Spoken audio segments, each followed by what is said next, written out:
Halo teman-teman semua, berjumpa lagi dengan Julian di sini. Kali ini sob, kita mau mereview lagi salah satu kisah horor dan kisah mistis yang terjadi pada tahun 2018.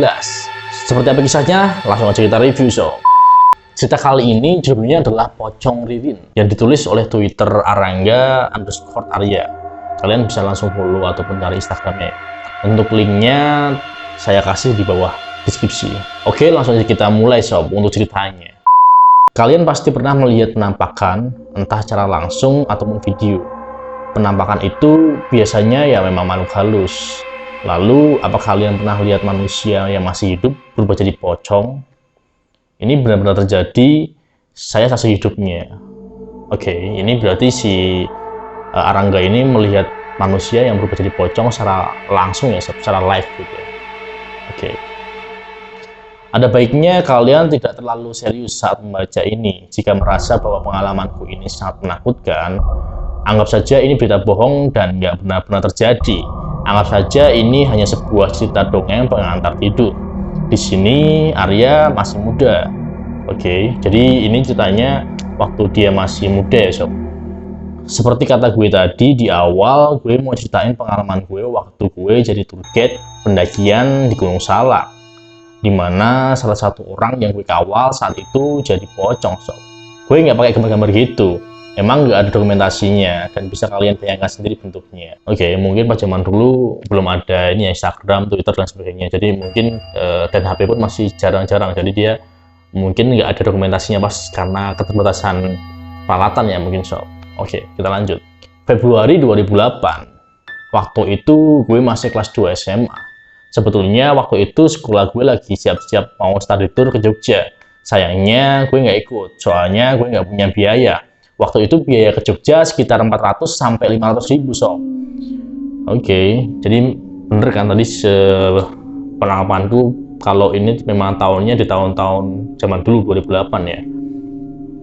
Oke, dari sini kelihatan juga kalau si Arya ini dari keluarga yang tidak mampu ya sob. Oke, kita lanjut lagi sob. Betul, gue orang yang nggak mampu. Sebelum berangkat ke Jogja, pernah kumpul-kumpul di kelas. Gue jadi bahan bulian anak-anak. Karena di kelas gue, cuma gue satu-satunya orang yang nggak ikut ke Jogja. Oke, karena mungkin si Arya ini nggak mampu, karena nggak ada uang, jadi dia nggak bisa ikut study tour ke Jogja waktu itu. Wali kelas gue pun ngeledek gue, harusnya kamu nabung dari dulu. Yang lain ikut ke Jogja, kamu doang yang nggak. Orang tuamu berarti nggak sayang sama kamu. Si ruangan ngetawain si Arya sob. Hati gue sebetulnya hancur diledek-ledek kayak gitu. Gue marah, gue kesel, gue pengen berhenti sekolah aja. Oke, ini sebenarnya juga teman-temannya dan gue salah ya, nggak boleh ya kalau misalnya kondisi perekonomian itu diledek seperti itu, karena menyinggung perasaan banget ya itu. Oke, kita lanjut lagi sob. Tapi gue coba kuat, gue coba bertahan, gue maksain senyum padahal gue pengen banget nangis. Kesel gue, mereka nggak tahu keadaan gue kayak gimana. Waktu itu gue tetap berangkat sekolah walau nggak dikasih uang jajan. Anak-anak juga sering ngeledek gue karena gue nggak pernah ikut ke kantin. Oke, ini Arya memang kondisinya ekonominya baru nggak bagus ya sob. Jadi kondisinya kayak gitu, terus ya memang dia harus survive dengan keadaan yang seperti itu. Oke, kita mulai menangkap untuk alurnya. Oke, lanjut. Keadaan ortu waktu itu sulit banget. Sampai kita keluarga jarang makan. Dari situlah gue mulai puasa Daud. Awalnya emang bukan karena mau ibadah, tapi daripada kelaparan ya mending gak puasa. Lama-lama aku jadi kebiasaan puasa. Oke, karena emang kondisi perekonomian si Angga ini agak jelek, jadi ya mungkin itu menyebabkan dia sama keluarga jarang makan sob, karena memang nggak ada uang untuk membeli makanan ya saat itu. Oke, kita lanjut lagi. Di saat anak-anak lain kalau pulang sekolah pada main, gue udah mulai kerja. Kerja ini itu uangnya buat nyokap sama adik perempuan gue. Kalau ada sisa, gue suka kumpulin buat bayar SPP dan bayar LKS. Dikit-dikit, gue juga nabung di kaleng bekas susu. Oke, jadi si Arya ini memang kondisinya perekonomiannya kayak tadi, susah, dan dia mencari sampingan sob setelah pulang sekolah. Lanjut. Waktu SMA, gue nggak pernah bawa tas. Semua buku gue taruh di bawah meja.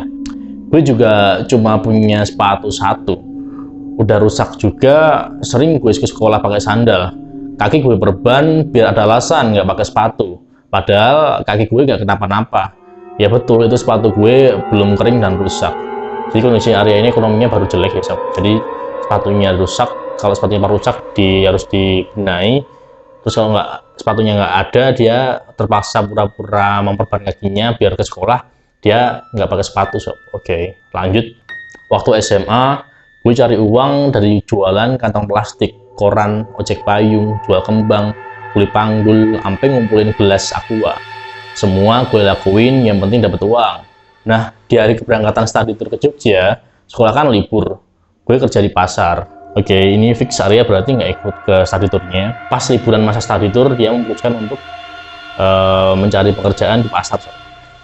Oke, lanjut. Gue jadi kuli panggul. Pas gue lagi sibuk panggul terigu, ternyata ada kakak kelas gue yang lihat. Dia cewek, dia nyamperin gue lalu nanya, Arya lagi ngapain? Arya nggak ikut ke Jogja. Nanti malam Arya ke rumah kakak ya. Ini alamatnya, ini nomor HP kakak, ini ongkosnya. Arya ke rumah ya. Oke. Jadi dia pas di pasar ketemu sama kakak kelasnya dan kakak kelasnya nawarin buat Arya datang ke rumah sih. Kakak kelasnya itu ya. Oke, lanjut. Selesai kuli di pasar, gue belanja sayuran sama beras buat di rumah. Gue pulang cuma ganti baju, langsung gue ke rumah kakak kelas gue di sana. Dia bilang kalau Arya butuh apa-apa bilang aja ke kakak ya. Nah, di situ gue ketemu sama abangnya, dikenalin, terus ngobrol deh kita. Oke, setelah dia dari pasar langsung dia datang ke rumah si kakak kelas yang perempuan tadi sob. Terus kakak kelasnya ternyata punya kakak laki-laki dan dia kenalan gitu ya. Oke. Abangnya bilang, Arya tetap semangat, sekolah yang bener, nanti keluarga kita pasti bantu. Oh iya Arya, mau ikut ke Gunung Salak nggak? Abang ada kerjaan, Arya temenin abang ya. Intinya gue dapet kerjaan jadi study tour ke Gunung Salak, bayarannya 500.000 untuk 4 hari 3 malam. Oke. Jadi ini si Arya itu ditawari sama si kakaknya tadi untuk ikut ke Gunung Salak ya sob, tapi dengan bayaran. Jadi si kakaknya ini ada acara ke Gunung Salak, si Arya ini diajak. Oke, lanjut. Subuh gue langsung bawa perlengkapan, paginya langsung ke rumah si abang lagi. Kita ketemuan sama anak-anak yang mau ke gunung itu di Lidu. Total ada 9 orang. Gue berdua sama si abang yang punya acara ada 7 orang, 4 cowok, 3 cewek. Oke, ini ada 9 orang yang rencana mau naik gunung ya sob. Lanjut. Waktu itu badan gue kecil, gue jadi tukang bawain logistik. Meskipun berat, gue paksain demi uang. Sesekali cewek-cewek yang ikut rombongan tanya, Arya berat nggak?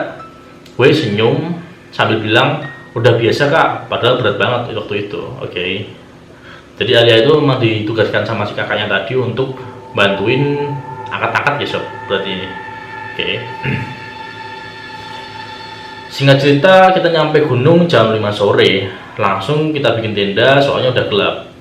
Selesai bikin tenda, gue nyari kayu bakar buat api unggun nanti malamnya. Di malam pertama, kita semua 9 orang kumpul ngelilingi api unggun. Semua seneng-seneng, main gitar, bakar jagung, juga minum bandrek. Oh iya, di rombongan itu gue yang paling muda. Gue 17 tahun waktu itu. Sementara yang lainnya umurnya dari 23 sampai 25 tahun. Abangnya kakak kelas gue yang paling tua. Oke. Jadi ini kondisinya memang si Arya ini menemani 7 orang untuk naik ke gunung dan dia membantu di sana ya sob kerjaannya. Oke, lanjut. Di malam itu kita bikin game. Peraturannya semua harus jawab jujur dengan pertanyaan yang diberikan. Kalau nggak jawab jujur, hukumannya muka dicoret pakai spidol. Game dimulai. Botol diputar. Pertama botol ngarah ke si cowok satu. Dia nanya ke cewek yang namanya Mita. Si cowok nanya, apa di sini ada cowok yang kamu suka? Kalau ada, sebutin namanya. Mita pun menjawab, ada. Tapi dia nggak bilang namanya siapa. Cuma ngasih petunjuk, cuma mereka yang tahu. Dipaksa pun Mita nggak mau jawab. Singkat cerita, botol terus diputar, semua kebagian pertanyaan dan juga menjawab. Karena udah malam, kita sepakat itu putaran terakhir. Botol diputar, berhenti di cewek yang namanya Laras. Laras nanya ke cewek yang satunya lagi, namanya Ririn. Laras tanya, Rin, apa yang paling kamu takutin? Semua bilang, serem. Sambil senyum, Ririn jawab, Ririn takut kalau nanti Ririn mati, Ririn jadi hantu penasaran, ngentayangin terus nakut-nakutin kalian. Semua ketawa. Udah Ririn bilang gitu, tiba-tiba angin kencang, turun kabut pula. Game selesai, semua bubar, pada masuk ke tenda masing-masing. Suasana makin mencekam. Gimana nggak horor? Suara binatang dan suara-suara lainnya mulai jelas terdengar. Singkatnya, itu malam jadi malam yang bikin tidur jadi gak tenang. Di malam keduanya, keanehan mulai jelas terasa. Waktu itu Ririn nyariin mantelnya, dia tanya, ada yang lihat mantel Ririn nggak? Dicariin kok nggak ada ya? Oke, lanjut. Semua cewek masuk ke tenda nyariin mantelnya Ririn. Tapi mantelnya nggak ketemu-ketemu juga. Terus Ririn bilang, aduh, itu mantel kesayangannya bapak. Ririn belum minta izin sama bapak. Kalau hilang gimana ya? Oke, ini salah satu clue kalau misal mantelnya ini menjadi mantel yang penting ya sob, buat keluarganya sendiri. Oke, lanjut. Semuanya ikut nyari. Semua tas diperiksa. Semua sudut tenda diperiksa. Tapi tetap aja nggak ketemu. Karena udah malam juga, semuanya sepakat besok pagi mau nyari lagi. Semua pada istirahat. Di sana kita bikin 3 tenda. Tenda pertama sebelah kiri gue dan si abang, tenda cewek di tengah, dan tenda cowok di paling kanan. Di saat yang lain masuk ke tenda, gue nggak tahu mereka udah tidur atau belum. Gue sama si abang ngobrol. Lalu asik ngobrol, si abang lihat sesuatu. Terus nanya ke gue, Arya, apa nggak salah lihat kan? Itu apaan ya? Oke, si abangnya ini melihat sesuatu sob di luar tenda. Kita lanjutkan. Gue juga lihat, kaget gue. Ternyata ada yang layang. Yang layang itu warna putih. Pertama, gue nyangka itu pocong atau kuntilanak. Ternyata yang layang itu mantelnya warna putih. Gue nanya ke si abang, bang, itu mantelnya Sirin bukan ya? Ambil yuk bang. Oke. Ternyata memang si mantelnya ini mantelnya Ririn sob. Yang ternyata mantelnya bisa terbang. Ini salah satu hal yang unik ya. Kita nggak tahu nih kenapa kok mantelnya Sirin bisa terbang. Mulai. Si abang bilang jangan diambil. Kayaknya mantel itu dipakai sama jin. Jangan disamperin, takut ada apa-apa. Biar besok aja.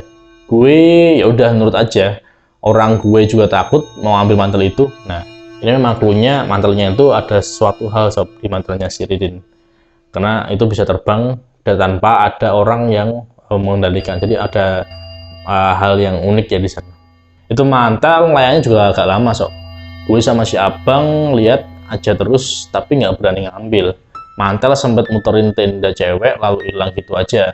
Nggak tahu kemana perginya. Si abang gemeteran ngomong aja nggak jelas, apalagi gue takutnya kayak gimana. Oke, lanjut. Si abang bilang, Arya baca doa, abang tidur duluan ya. Arya jaga sampai jam 2 malam. Nanti kalau ada apa-apa bangunin abang. Jadi mereka berdua itu gantian tidurnya sob. Dari si Arya sampai jam 2 malam, terus jam 2 malam sampai setelahnya si abangnya yang tidur. Oke, lanjut. Si abang udah ngorok aja. Gue yang masih ketakutan karena ngelihat mantel melayang. Gue giliran jaga, tapi gue nggak sendirian. Gue ditemenin sama rokok dan bandrek. Oke, waktu itu gue udah ngerokok. Jadi si Arya ini memang kondisinya dia agak bandel ya sob, karena masih SMA tapi udah ngerokok. Gak lama 2 cewek keluar, Ririn sama Laras. Mereka pengen kencing katanya, minta diantar. Di gunung tidak ada WC sob. Di sana cuma ada terminal. Dan kadang kalau misal mau ke kamar mandi pun mereka harus turun ke sungai. Sebelum ke sungai, gue bangunin si abang. Dia molotnya kayak kebu, susah dibangunin. Mau gak mau, gue lah yang nemenin mereka berdua ke sungai. Jaraknya lumayan jauh. Gue jalan paling depan. Di perjalanan, tiba-tiba ada orang manggil. Rin, tunggu. Kita bertiga berhenti, melihat ke belakang, tapi nggak ada siapa-siapa sampai sana. Laras nanya, siapa yang manggil tadi Rin? Si Mita kan lagi tidur. Rin bilang, nggak tahu. Ayo cepetan, gue udah nggak tahan. Pas sampai di sungai, mereka kan buang air. Gue jaga jarak. Jaraknya mungkin sekitar 5-10 meter. Tahu-tahu Ririn bilang, itu ada putih-putih apa ya? Nah, loh, gue kaget. Ternyata yang putih itu mantelnya Ririn. Mantelnya Ririn ada di sebuah batu yang lumayan gede di tengah-tengah sungai. Yang ngambil mantelnya siapa? Ya otomatis gue. Oke, jadi mantelnya Ririn tadi yang dia terbang. Tadi setelah dilihat sama si Arya sama si abangnya tadi, ternyata mantelnya itu terbang sampai ke tengah sungai sob. Dan akhirnya si Arya ini ngambilkan si mantelnya Ririn tadi di tengah sungai. Ririn bilang, ini mantel siapa yang naruh di sini? Bercandanya keterlaluan ah. Gue nggak banyak omong, padahal sebelumnya gue sama si abang lihat jelas kalau si mantel itu melayang sendiri sob. Udah di sungai, kita kan kembali ke tenda. Di dekat api unggun ada si Mita. Ririn nanya, tak, lu tadi pas gue mau ke sungai, lu manggil gue ya? Mita jawab, orang gue baru bangun, kaget lu berdua gak ada. Ini gue lagi bikin bandrek. Oke, jadi tadi yang manggil si Ririn pas mereka bertiga mau ke sungai ternyata bukan Mita ya. Di sini ada hal anehnya ya sob. Oke lanjut. Padahal itu suara jelas banget. Kembali gue silent mulai sisi gue. Gak banyak ngomong. Mereka masuk ke tenda. Dan gue gak bisa molor. Gue masih kepikiran mantel yang layang tadi. Suara yang manggil Ririn sama gimana bisa itu mantel ada di sungai. Singkat cerita, di malam ketiga lah yang bikin gue gak pernah lupa sama kejadian di Gunung Salak dan gak pernah mau lagi nginjek di Gunung Salak. Cukup itu yang pertama dan terakhir. Oke, ini di malam ketiganya ada something wrong ya sob. Semuanya lagi kumpul di luar melilingi api unggun. Kita berbagi cerita sambil menikmati kopi, wedang jahe, dan singkong bakar. Gak kerasa udah jam 2. Nah, Rin bilang, dingin banget ya, tunggu aku mau pakai mantel dulu ya. Lalu si Rin masuk ke tenda. Awalnya nggak ada yang aneh, semua terkejut pas si Rin tiba-tiba ngejerit. Kita semua ke situ, ke tenda cewek, dan di dalam tenda Rin kayak kesurupan, dipegangin sama banyak orang, tapi semuanya nggak ada yang kuat nahan. Tenda sampai rusak. Oke, ini setelah Rin memakai mantel itu ternyata ada hal yang di luar nalar ya sob. Jadi Rin mengalami kerasukan di situ. Oke, kita lanjut. Rin teriak, lepasin, lepasin. Dia nyoba lepasin mantelnya, tapi nggak bisa lepas-lepas juga. Kita semua bingung. Kita semua pada panik. Gue apalagi. Ririn loncat-loncat kayak pocong. Kita kejar, dia loncatnya tambah jauh. Dia nangis sambil bilang, tolongin, bukain mantelnya. Terus dia loncat ke salah satu pohon, lumayan tinggi pohonnya. Dia duduk di pohon tersebut, nangis sambil bilang, tolong, lepasin, tolongin Ririn. Si abang coba memanjat pohon, dibantu sama cowok-cowok lain, tapi belum bisa naik. Ririn dikit-dikit berubah jadi pocong sob. Oh shit. Jadi setelah dia pakai mantel tadi, dia mengalami kerasukan. Lalu dia loncat-loncat sendiri sob dengan mantel itu, dan perlahan-lahan dia berubah jadi pocong sob Ririnnya. Oke, kita lanjut sob, mulai menebarkan. Sampai sekarang gue masih suka kebayang-bayang. Kejadiannya cepet banget. Gue takut. Gue juga bingung gimana mungkin orang tiba-tiba jadi pocong. Semuanya panik. Semuanya pada berdoa. Tapi masalahnya nggak berhenti sampai di situ. Mana Ririn yang udah jadi pocong nangis terus sob. Dia berteriak, tolong Ririn, tolongin Ririn. Kita bingung nolongnya gimana. Ceweknya kan tinggal 2. Mita pingsan, Laras terus-terusan nangis sambil manggil Ririn yang udah jadi pocong. Rin, nyebut istighfar Rin, istighfar, Ririn turun. Pokoknya suasana kacau balau saat itu. Yang cowok coba pada bingung sob. Mita pingsan, Laras nangis, Ririn udah jadi pocong. Lagi panik, api unggun tiba-tiba mati. Senter semua juga ada yang nyala, gelap total saat itu. Ririn yang udah jadi pocong nangis terus minta tolong. Lama-kelamaan pocong itu hilang. Tahu-tahu ada lagi, hilang lagi, ada lagi. Pindah-pindah tempat, gak berhenti-henti nangisnya. Semua makin panik, semua makin takut. Memang ini setelah kejadian mantel tadi, semuanya berubah total ya untuk suasananya di sana. Oke. Waktu itu gue juga nangis. Gak lama Mita sadar terus bilang pengen pulang. Kenapa ini jadi gitu? Kita bingung. Di situ kita memutuskan untuk turun gunung, mau nyari bantuan, ngebarisin semua perlengkapan. Jam 3 atau jam 4 kita turun ke bawah. Oke, karena suasana semakin panik, akhirnya mereka berenam tanpa Ririn turun ke bawah ya sob. Perjalanan turun gunung pun bikin gue takut. Gue juga terus-terusan nangis. Gimana nggak nangis? Pocongnya ikutin terus sob. Tapi dia ngelayang dari pohon satu ke pohon lain sambil nangis. Dia bilang, jangan ninggalin Ririn. Ririn ingin ikut pulang. Tolongin. Oh, creepy sekali bung. Ternyata memang kondisinya Ririn itu masih bisa untuk mengejar teman-temannya yang mau turun gunung saat itu. Padahal dia berubah menjadi pocong, tapi dengan keinginan Ririn dia tetap ingin ngejar teman-temannya gitu ya. Creepy sekali gitu ya. Oke, kita lanjut. Mita sama Laras nangis terus-terusan sambil jalan. Mereka ngomong, kasihan Ririn, tolong Ririn apa? Jangan tinggalin, kasihan. Ya kita mau nolong gimana? Dianya udah jadi pocong, dikejarnya susah, nggak tahu caranya. Singkat cerita, kita udah di perkampungan. Salah satu HP bunyi, HP-nya Ririn. Yang telepon ternyata bapaknya Ririn, nanyain posisinya di mana. Di situ gue denger bapaknya ngomong, mana Ririn? Kalian ke gunung ya? Bilangin ke Ririn jangan pakai pacar bapak. Oke, kita tahu sekarang kalau ternyata mantelnya itu punya mantelnya bapaknya Ririn dan ternyata memang ada something wrong dengan mantelnya ya sob di sini. Oke, kita lanjut.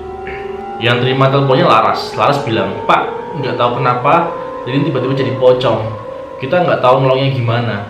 Bapak Ririn lalu marah dan bilang, anjing, kasih tahu saya alamatnya. Saya kesana sekarang. Harusnya hari itu anak-anak camping udah pulang ke Jakarta, tapi kita semua kumpul di rumah si abang dulu, nungguin bapaknya Ririn datang. Jam 8 pagi, bapaknya Ririn nyampe di rumah si abang. Dia bilang, kalian pulang saja, soal Ririn itu urusan saya. Setelah anak-anak pulang, bapaknya Ririn datang sama beberapa orang sob. Gue sama si abang jelasin kronologi Ririn jadi pocong. Disitulah gue baru tahu ternyata bapaknya Ririn itu pemuja sob, dan mantel yang dipakai sama Ririn itu adalah mantel yang nggak boleh dipakai atau jimat. Intinya selain bapak Ririn, siapapun yang pakai mantel itu akan jadi pocong. Terus bapaknya bilang kalau seminggu nggak bisa nemuin Ririn, nggak bisa lepasin mantelnya, Ririn pasti mati. Oke sob, ini creepy banget ya kalau ternyata mantelnya itu ada hal yang menurut saya hal yang janggal, dan janggalnya itu ternyata memang mantelnya itu mantel jimat gitu ya. Oke, lanjut. Di situ bapaknya Ririn sama orang-orangnya ngedatengin semua orang pintar di daerah gue, ngasih sayembara siapa yang bisa nangkep pocong dan bisa ngepasin mantelnya. Orang yang sanggup nolongin Ririn, dia mau kasih apa aja, minta apa aja pasti dikasih. Gue yang baru turun gunung, mau nggak mau harus ikut naik lagi, soalnya kejadiannya di gunung. Bapaknya yakin kalau si Ririn masih ada di sana dan diem di sana. Kita bikin tenda lagi. Pertama, gue bikin tenda buat camping. Ini bikin tenda buat nangkep pocongnya Ririn. Gue yang masih 17 tahun saat itu terlibat sama hal di luar nalar dan menyangkut nyawa seseorang. Pas malamnya kita semua jalan keliling gunung. Bukannya pocong Ririn yang kita temuin, malah yang lain. Kalau gue sendiri yang lihat, nggak tahu deh kayak gimana rasanya. Gue lihat kayak kakek, tubuhnya tinggi bener, hampir setinggi pohon yang ada di gunung. Oke, jadi ini si Arya menemukan, pas mencari sendiri menemukan sosok kakek yang dia itu badannya besar ya sob. Kita lanjutin lagi. Gue mermin mata karena gue nggak tahan lihat ukurannya. Tangannya memegang kayu. Gue juga denger kakek yang badannya tinggi itu suaranya meraung-raung. Dia komunikasinya sama orang pintar yang dibawa sama bapaknya Ririn. Gue yang merem dibilangin sama orang pintar itu, Arya, jangan merem. Dia penjaga gunung. Marah soalnya Arya merem. Kalau Arya takut, buka mata aja tapi lihatnya ke bawah. Si kakek itu marah karena dia bilang gue nggak sopan, karena nggak lihat mukanya. Yang bener aja tuh, oke. Jadi si Aryanya takut karena dia merasa hantu kakek itu sangat menakutkan ya untuk dilihat. Jadi dia memejamkan matanya, tapi ternyata kakeknya itu nggak suka kalau ada orang yang ada di sana tapi nggak melihat si kakek itu, malah memejamkan matanya. Dia nggak suka kakeknya. Oke, lanjut. Gue buka mata, liatin tanah, gue nangis kayak anak kecil, nggak bisa nahan takut.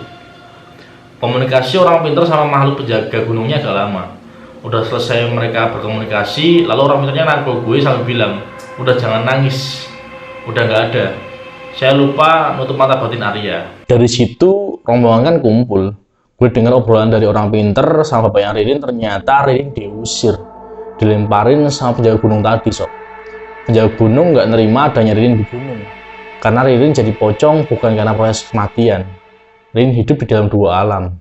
Wow, cerita semakin creepy ya sob. Ternyata benar, pas kita mau turun gunung ada info dari orang pintar bahwa beberapa kampung di daerah gue banyak laporan waktu itu mereka lihat pocong keliaran sambil nangis. Kadang suara tangisannya itu ada yang dengar, tapi pocongnya nggak ada. Orang-orang kampung bilang mereka pada takut. Meskipun bayarannya gede, ya tetap aja nangkep pocong bukan hal gampang. Berani aja nggak cukup. Harus punya ilmu tertentu. Sementara waktu mau habis, kalau nggak cepet-cepet ketemu, Ririn pasti mati, terus nggak diterima sama bumi. Gue mau nggak mau, tiap malam ikut bapaknya Ririn, nyariin pocong ke kampung-kampung. Nah, tepat di malam ke-7, malam terakhir nasibnya Ririn, Bapak Ririn dapat info kalau di salah satu kampung ada pocong nangis di atas genteng rumah warga. Kita semua langsung ke situ. Di kampung itu warga pada nggak ada yang berani nyamperin, cuma ngeliat aja dari jauh. Ada beberapa ustadz aja yang nunggu di rumah itu, karena yang punya rumah tempatnya pocong Ririn diem pada ketakutan. Jam 11 malam kalau nggak salah. Nangkep pocong Ririn juga susah. Orang pinter yang mau nangkepnya kan naik genteng. Pas mau ditangkep, pocongnya loncat lalu hilang gitu aja. Tapi masih di sekitar rumah itu. Gue yakin sebenarnya Ririn minta tolong, minta dilepasin. Tapi pas ada orang yang mau ngelepasin dianya melayang. Bukan kemauan dia sendiri. Gue datang ke rumah itu baru jam 11 malam. Pocongnya Ririn baru bisa ketangkap sebelum azan subuh. Susah juga nangkepnya. Butuh beberapa orang pintar dan ustadz di sana. Pas dilepasin kainnya, itu kain berubah jadi mantel. Pocong itu kembali jadi Ririn, tapi dia telanjang. Badannya kotor dan bau busuk. Dia lemas banget. Dia masih aja nangis. Mantelnya lalu dibakar dan Ririn lalu dibawa ke rumah sakit. Hal yang paling horor juga pas mantelnya dibakar, Ririn sempat kepanasan juga. Semuanya pada ikut berdoa. Waktu mantel dibakar, angin tiba-tiba kencang. Ada suara petir juga. Singkatnya, Ririn dirawat di rumah sakit hampir 4 hari. Gue ikut jagain. Nyokapnya datang sama laras. Ibunya meluk Ririn. Pada nangis semuanya. Nyokapnya Ririn marah ke suaminya. Dia bilang, mau sampai kapan ilmu itu dipelihara? Gak kasihan lihat anaknya. Mau sampai kapan? Tanya si istrinya. Lalu setelah mereka semua pulang ke Jakarta, lalu mereka jadi incaran para warga termasuk ibu-ibu di ghost squad. Maksudnya itu orang-orang yang suka gosip gitu, sob. Gue dimintain keterangan sama banyak orang. Itu siapa sih? Kenapa bisa jadi pocong? Orang mana? Dan banyak pertanyaan lainnya. Gue mau baru jawab, udah ada pertanyaan lain. Bacot, asik. Jadi ini orangnya kayak coba kayak dengan setelah kejadian tadi. Dan akhirnya cerita itu selesai, sob. Itulah tadi, sob, cerita Ririn yang berubah jadi pocong. Ternyata ceritanya itu lumayan panjang ya, sob. Dan teman-teman semua mungkin pernah membaca ataupun mendengar Twitter ini, karena tweetnya itu udah tersebar luas dan di-share sebanyak 20.000 orang. Oke, itu dulu, sob, untuk cerita kali ini. Jika kalian suka dengan video ini, jangan lupa untuk like, comment, dan subscribe. Sampai jumpa di video selanjutnya. See you!